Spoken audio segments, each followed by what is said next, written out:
नमस्कार, आप देखना शुरू कर चुके हैं महाखबर। आप पहली बार हमारे चैनल पर आए हैं तो हमें सब्सक्राइब करें, शेयर करें। एमसीडी चुनाव के परिणाम आने के बाद से दिल्ली में आम आदमी पार्टी और बीजेपी आमने सामने हैं। पहले मेयर चुनाव को लेकर हंगामा हुआ, इसमें तो आम आदमी पार्टी ने जीत दर्ज करा ली, लेकिन स्टैंडिंग कमेटी का चुनाव मुश्किल हो गया है। इस चुनाव में न तो बीजेपी पीछे रहना चाहती है और न ही आम आदमी पार्टी। ऐसे में सवाल आपके मन में उठता है कि आखिर स्टैंडिंग कमेटी में ऐसा क्या है कि इन दोनों दलों ने एमसीडी को कुरुक्षेत्र बना दिया है।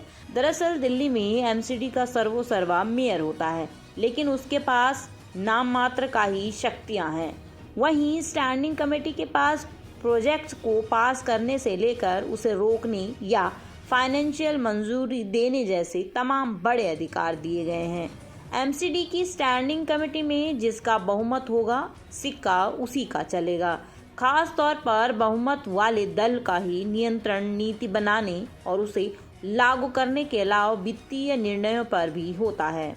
ऐसे में आम आदमी पार्टी ने भले ही मेयर और डिप्टी मेयर के पद पर कब्जा कर लिया हो, लेकिन उसे अब डर है कि स्टैंडिंग कमेटी कहीं खो न दे तो सब बेकार हो जाएगा, क्योंकि 12 सदस्यों का चुनाव अभी 12 वार्डों से होना है। ऐसे में बीजेपी और आप का प्रयास है कि एमसीडी सदन में चुने जाने वाले शेष 6 सदस्यों में उनका बहुमत हो। खुद आम आदमी पार्टी इनमें से 4 सदस्य अपना बनाना चाहती है। एमसीडी में सबसे ज्यादा पावर स्टैंडिंग कमेटी के पास ही होती है। वैसे तो कागजों में मेयर को एमसीडी का मुखिया माना गया है, लेकिन हकीकत में देखें तो मेयर के पास ऐसा कोई अधिकार नहीं है जिसके दम पर वह रौब दिखा सके, जबकि सभी महत्वपूर्ण शक्तियां स्टैंडिंग कमेटी में निहित है। मेयर सदन की बैठक बुला सकता है, सदन की कार्यवाही का संचालन कर सकता है, लेकिन अपने मन से किसी प्रोजेक्ट को ना तो मंजूरी दे सकता है और ना ही उस प्रोजेक्ट के लिए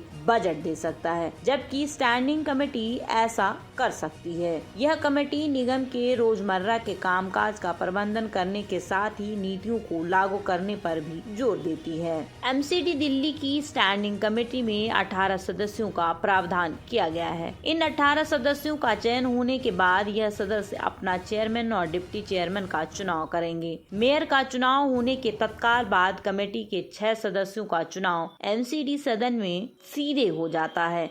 इसके लिए पार्षद वोटिंग करते हैं। ये चुनाव प्रेफरेंशियल सिस्टम से आता है। इसमें पार्षद वरीयता क्रम में चुनाव करते हैं।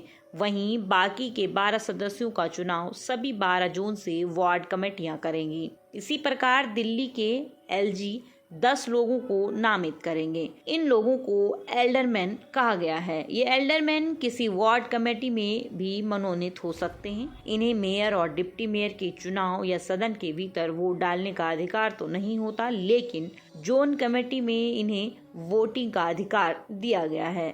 दिल्ली के मुख्यमंत्री अरविंद केजरीवाल का दावा है कि उपराज्यपाल ने जिन 10 लोगों को पार्षद नामित किया गया है वह सभी बीजेपी के कार्यकर्ता हैं। वे कहते हैं कि एलजी मनोनीत पार्षदों के जरिए स्टैंडिंग कमेटी की संरचना बीजेपी के अनुकूल बनाने का प्रयास कर रहे हैं। ऐसे में आम आदमी पार्टी स्टैंडिंग कमेटी में अपनी स्थिति मजबूत रखना चाहती है। ऐसे में पार्टी का पूरा प्रयास है कि एमसीडी सदन के अंदर होने वाले चुनाव में किसी भी तरह की गड़बड़ी ना हो।